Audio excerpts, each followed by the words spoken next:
지난주 재판인가요? 그 박근혜 재판 때 노승일 부장이 증인으로 신청됐잖아요. 네. 근데 최순실이 아프다 그러고 빠졌어요? 그렇죠. 뭐 넘어져서 타박상을 입었다. 허리와 엉덩이에. 그러면서 안 나왔습니다. 뭐 계단에서 넘어진 진리도 없고 구치소 내에서 깜빵 안에서 뭘 넘어져서 네. 허리를 다쳐. 그러니까요. 뭐 노승일 부장을 보기 좀 어려워서 그랬나? 그런 생각도 듭니다. 그러면 왜 노승일 부장이랑 마주치기가 껄끄러웠을까요? 아무래도 다른 증인들과 달리 노승일 전 부장은 벼르고 나왔고 또 본인의 의사를 거침없이 표현을 하고 너무 많은 걸 알고 있고. 네, 또 최순실 씨가 이게 꾀병이라는 전제 하에서 말씀드린 겁니다. 실제로 다쳤을 수도 있습니다만 본인이 노승일 부장을 만나는 게 좀 어렵겠죠. 실제로도. 아니 자기 재판 때는 증인으로 나와서 했었잖아요. 네. 근데 왜 박근혜 대통령 옆에 있으니까 네. 싹 빠졌냐 이 말이지. 그러니까요. 예. 실제로 그럴 것 같아요. 왜냐하면 노승일 부장이 에 대해서 검사가 이제 신문을 하잖아요. 검사가 신청한 증인이니까. 그럼 거기에 대해서 노승일 부장이 막 또 증언을 할 겁니다. 그럼 그게 박근혜 전 대통령과 최순실 씨 사이의 관계를 증명해주고 또 뇌물죄 등 기타 그 관련된 공소사실의 존재를 증명하는 유력한 증거가 될 수 있으니까 그 자리에 좀 있기 어려워서 피한 거 아니냐. 불편하나? 뭔가 뭔 네. 얘기가 나올지 모르니까. 그럼 또 아직도 최순실 씨는 박근혜 전 대통령에 대해서 굉장히 좀 어려워하고 좀 그런 게 보이더라고요. 의외로 재판 과정에서도. 어떻게 생각하세요? 뭐 혹시 그러면 그런 건가? 왜 뭐 그런 증언도 많았잖아요. 뭐 최순실이 박근혜 보고 자기가 아주 공주인 줄 알아? 뭐 이렇게 말했다는 것도 있었고 혹시 그런 비슷한 류의 증언이 네. 나오면 네. 바로 옆에 앉아 있으니까 굉장히 좀 네. 부담스러워서 그럴 것 같아요. 네. 어떻게 생각하십니까, 정 의원님? 왜 안 나왔을까요, 최순실이? 네, 왜 소개를 안 해요? 정식 소개할게요. 일단 지금 저게 나왔으니까. 정식 소개를 한다는 것을 전제로 하고 콜 받고 제가 어제 노승일 부장하고 통화를 했어요. 재판정 증인 쓸 때 분위기가 어땠냐 물어보니까 본인은 계속 박근혜 피고인을 응시를 하고 바라봤대요. 박근혜 피고인은 눈을 감고 자기를 안 쳐다봤대요. 그림 그렸대요. 연필로. 그래요? 그림 그리고 지우개로 지우고 물티슈로 지우개 가루 닦고 했대요. 자기 나름대로 일을 하는구나. 아니 예전에 국회에서 볼펜 세우고 이러셨던 그런 건가? 그러니까 어제는 이제 이랬던 것 같아요. 최순실이 업무 지시한 거 있잖아요. 자필 사인. 그걸 이제 증거로 제출해서 코어스포츠가 최순실 1인 회사다. 페이퍼 컴퍼니. 거기를 통해서 삼성 돈을 받았다는 거 아니에요? 그러니까 노승일 부장이 그 서류봉투에서 그걸 꺼냈을 때 박근혜 변호인단하고 최순실 변호인들이 안 된다고 막 난리쳤잖아. 그 증거 안 된다고. 그럼 어떻게 되는 거예요? 증인이 바로 보여준다고 해서 그게 증거가 되지는 않습니다. 누군가 증거로 제출을 해야 되는데요. 그걸 공식적으로 하자면은 검사한테 전달을 하고, 네, 그 검사가 그 재판장에게 이게 증거입니다. 추가적인 증거입니다라고 제출을 하고 서증이니까 문서니까 그에 대해서 증거 조사를 해야 되는 거죠. 그럼 미리 노승일 부장하고 검찰 측하고 얘기가 안 됐던 거네요? 그런 것 같아요. 제가 볼 때는 노승일 부장이 독단적으로 이제 독자적으로 준비를 했던 그런 그 비장의 그런 증거가 아닌가 싶습니다. 그 나중 재판에 증거로 쓸 수 있는 거죠? 가능하죠. 제가 봤을 때는 증거 채택을 할 것 같아요. 합리적으로. 하겠죠. 안 할 이유가 없습니다. 그렇죠. 서적을. 네. 그리고 이제 어제 좀 언쟁도 있고 좀 싸움을 했나 봐요. 누구하고요? 노승일 부장하고. 두 변호인하고. 변호인단하고. 네. 유영하 변호사, 변호사. 이경재 변호사. 그러니까 계속 그런 식으로 몰았다는 거예요. 뭐 형편없는 사람이고 사생활도 뭐 복잡하고 뭐 이런 식으로 이런 식으로 몰아가지고 본인하고 많이 다퉜나 봐요. 거기서 했다는 얘기가 있잖아요. 최순실스럽게 왜 이러시냐고. 노승일 부장이? 예.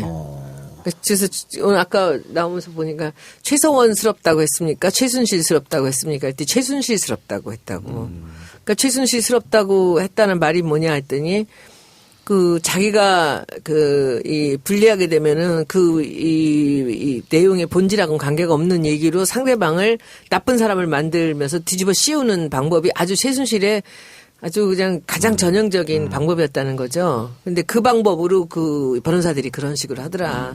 네. 그래서 그렇게 했다는 얘기인데 굉장했나 봐요. 막 소리, 유영하 변호사랑 다 같이 말 조심해라 뭐라면 소리 지르고 막 그랬던 모양이에요. 그래서 그리고 파행됐어요. 그냥 끝났어요. 그리고 다음번에 나가면 또 준비한 또 비밀 병기가 있다고. 아, 그래요? 그 얘기도 어제 하더라고요. 아니, 지금 그 두 주인공에 대한 소개를 하기 전에 얘기가 좀 길어지는 것 같아서 괜찮아요. 그렇습니다만 예, 괜찮아요. 하나만. 예. 어제 그 유영하 변호사도 그렇고 이경재 변호사도 그렇고 증인으로 출석한 노승일 전 부장에 대해서 물어야 되는 것도 물었겠지만 물을 필요 없거나 묻지 않아야 되는 것도 굉장히 많이 물었습니다. 어떤 겁니까? 바로 여러 가지 개인사.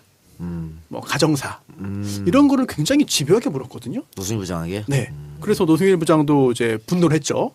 이게 물론 어떤 증인이 나와서 불리한 증언을 하면 자기에게 또한 또 자기 의뢰인에게 그 증인의 말을 믿을 수 없다. 거짓말이다. 저 사람을 신뢰할 수 없다. 라고 하는 걸 보이기 위해서 이것저것 물어보는 경우도 있습니다. 그 스크래치를 내는 거네요. 당연히 그랬겠죠. 예. 그런데 이거는 너무 의도가 좀 뻔한 것 같아요. 뭐 누구랑 언제 만나고 뭐 이런 사실 굉장히 사적인 그런 그 이야기를 하면서 구체적으로 제가 말씀 안 드리겠습니다. 이게 제가 말씀드리면 또 안 좋게 작용할 수 있으니까 이런 것들을 말한 것 자체가 뭐 증인신문의 방법에 관련된 뭐 형사소송 규칙 규정이라든지 이런 거에도 반하거든요. 위협적이거나 모욕적인 신문을 하면 안 된다라고 했는데 물어보는 게 정말 증인에게 확인해야 하는 것. 최순실, 박근혜 전 대통령 등 피고인들이 유죄인지 무죄인지를 가리기 위한 그런 증언을 이끌어내는 게 아니었어요. 그러니까 어떤 의도로 그렇게 물어봤는지 뻔히 보이는 거잖아요. 그렇죠. 그게 결국은 재판장한테 통할까 안 통할까 이게 안 문제죠. 통하죠. 안 통해요? 예, 그럼 통할 리가 됐어. 없죠. 예. 뭐. 오히려 더 밉상 그럴 수도 있죠. 근데 다만 이제 노승일 전 부장이 좀 흥분을 해서 혹시라도 좀 잘 대처하지 못할 경우에는 본인에게도 좀 도움이 안 될 것 같아가지고 물론 뭐 이제 정의를 바로 세우기 위해서 아는 거를 다 이야기하는 건 당연히 증인의 자세이지만 그렇게 하다가 뭔가 좀 안 좋은 표현을 쓰거나 좀 거칠게 표현했을 경우에는 또 그게 또 언론을 통해서 이상하게 또 보도될 수 있거든요. 그게 좀 걱정이 됩니다. 저는 그 판사 있잖아요. 김세윤 부장판사인가요? 네. 그분 인상이 참 좋대요. 아 보셨어요? 화면에서. 화면에서. 인상이 되게 좋더라고요. 아니 직접 그 사건 같이 한 변호사들은 굉장히 예의 바르고 칭찬이 자자하더라고 그 사람 그 판사에 대해서. 아니 딱 봐도 외모도 그렇고요. 그리고 하여튼 제 연배 정도 되는 것 같아요. 보니까 머리도 약간 희끗희끗하고. 근데 이 이미지가 너무 좋더라고. 그래. 자, 지난번에 고영태 나왔을 때도 그 최순실이 엉뚱한 걸 물어봤잖아요. 그렇죠. 예, 그러니까 똑같은 거예요. 맞아요, 그러니까는 똑같은 거예요. 이 노승일 전 부장에 대해서 자기가 뭔가 이 국민들이나 이런 사람들이 볼 때 좀 의아해하거나 의심할 만한 그런 뭐 사생활이 있다든지 이러면 그런 걸 꼬투리를 준 거죠. 아주 더티한 방법이지. 그야말로 최순실스러운 방법으로 이제 그렇게 변호사들한테 지시를 해놓고 자기는 쏙 빠진 거죠. 또 최순실 씨가 직접 증인들을 신문한대요. 보통 변호사가 대신하는데 변호인이 그렇다는데. 직접 막 이것저것 묻고 뭐 합니다. 그러면서 증인들의 자신에게 불리한 증언을 한 증인들의 증언에 대해서 일부 꼬투리를 잡아가지고 좀 번복시킨다든지 이런 걸 하고 굉장히 득이양양한 표정을 짓는다고 하는데 이게 사실 큰 소용이 없습니다. 재판하다 보면은 의뢰인들이 착각하는 게 이제 대표적인 게 몇 가지가 있는데요. 그 중에 하나가 증인이 자기에게 불리한 증인이 나와서 막 이야기하잖아요. 증언을. 예. 그러면은 그 중에 몇 가지 아주 지엽적인 것, 아주 지엽 말단적인 것에 대해서 뭔가 공격을 해서 성과를 얻어내면 예. 이긴다고 봐요. 그 증언 다 못 쓰게 된 걸로 보거든요. 그런데 그렇지 않은 경우가 많이 있습니다. 이번에도 최순실 씨가 그런 착각을 하고 있지 않나 생각이 드네요.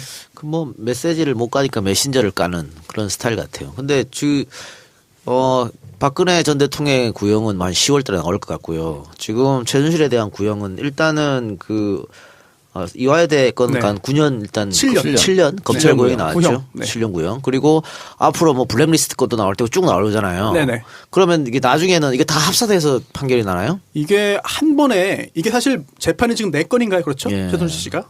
원래는 이걸 재판 하나로 받는 게 맞죠. 마땅하죠. 보통 그렇게 하죠. 그런데 하나로 재판을 받으면요. 경합범 관계이기 때문에 제일 법정형이 무거운 거에다가 2분의 1까지 가중됩니다. 법정형이. 그런데 지금처럼 별개로 재판을 받으면 단순히 합할 경우에는 형량이 훨씬 클 수가 있고 그렇겠죠. 많을 수가 있어요. 네. 이거는 옳지 않다라고 해서 하나로 재판을 받을 수 있는 경합범 관계인데 최순실 씨처럼 다른 사정으로 인해서 재판을 여러 개 받는 경우에는요. 하나가 선고되고 두 번째 뭐 세 번째 선고되는 그런 사건의 경우에는 고려를 해야 된다. 재판장이 한 번에 재판 받았을 때의 형량을 고려해서 두 번째, 세 번째 판결을 선고한다. 라는 규정이 있어요. 그 부분을 아마 여러 재판장들이 고려해서 형량을 선고할 것으로 보입니다. 손수 변호사 아주 네. 법률 전문가네요.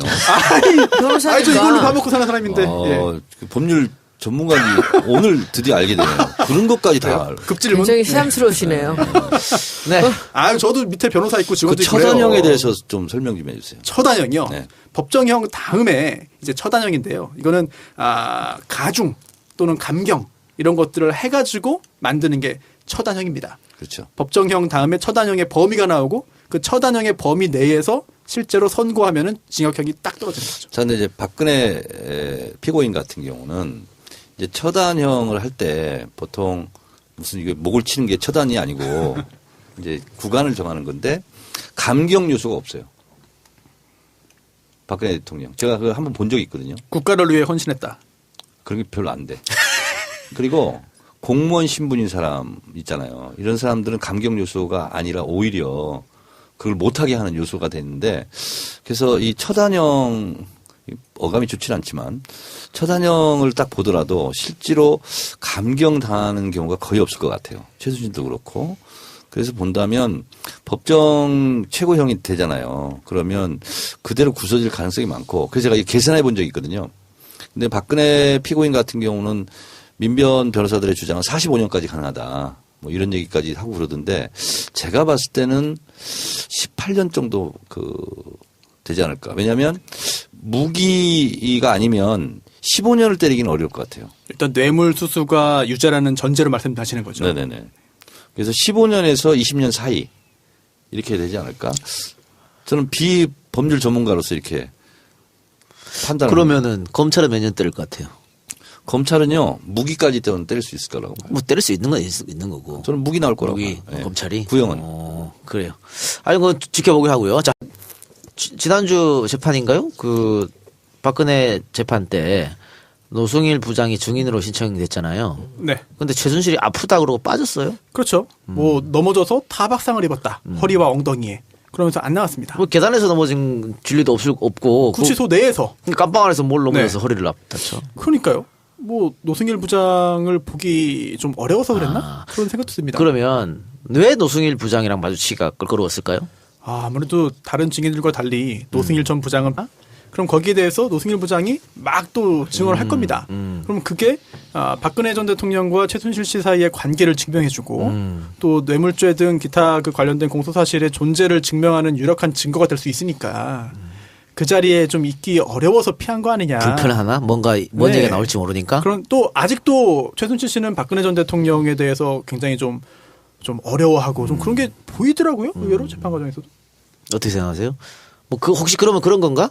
왜 뭐 그런 증언도 많았잖아요. 뭐 최순실이 박근혜 보고 자기가 아직 공주인 줄 알아? 뭐 이렇게 말했다는 것도 있었고 혹시 그런 비슷한 류의 증언이 네. 나오면 네. 바로 옆에 앉아 있으니까 굉장히 좀 네. 부담스러워서 그럴 것 같아요. 네. 어떻게 생각하십니까, 정 의원님? 왜 안 나왔을까요, 최순실이? 네, 왜 소개를 안 해요? 정식 소개할게요. 일단 지금 저게 나왔으니까. 정식 소개를 한다는 것을 전제로 하고 콜 받고 제가 어제 노승일 부장하고 통화를 했어요. 재판정 증인 쓸 때 분위기 어땠냐 물어보니까 본인은 계속 벼르고 나왔고 또 본인의 의사를 거침없이 표현을 하고 너무 많은 걸 알고 있고. 네, 또 최순실 씨가 이게 꾀병이라는 전제 하에서 말씀드린 겁니다. 실제로 다쳤을 수도 있습니다만 본인이 노승일 부장을 만나는 게 좀 어렵겠죠. 실제로도. 아니 자기 재판 때는 증인으로 나와서 했었잖아요. 네. 근데 왜 박근혜 대통령 옆에 있으니까 네. 싹 빠졌냐 이 말이지. 내 말은. 그러니까요. 예. 실제로 그럴 것 같아요. 왜냐하면 노승일 부장이 에 대해서 검사가 이제 신문을 하잖아요. 검사가 신청한 증인이니까. 박근혜 피고인을 응시를 하고 바라봤대요. 박근혜 피고인은 눈을 감고 자기를 안 쳐다봤대요. 그림 그렸대요. 연필로. 그래요? 그림 그리고 지우개로 지우고 물티슈로 지우개 가로 닦고 했대요. 자기 나름대로 일을 하는구나. 아니 예전에 국회에서 볼펜 세우고 이러셨 그런 건가? 그러니까 어제는 이제 이랬던 것 같아요. 최순실이 업무 지시한 거 있잖아요. 자필 사인. 그걸 이제 증거로 제출해서 코어스포츠가 최순실 1인 회사다. 페이퍼 컴퍼니.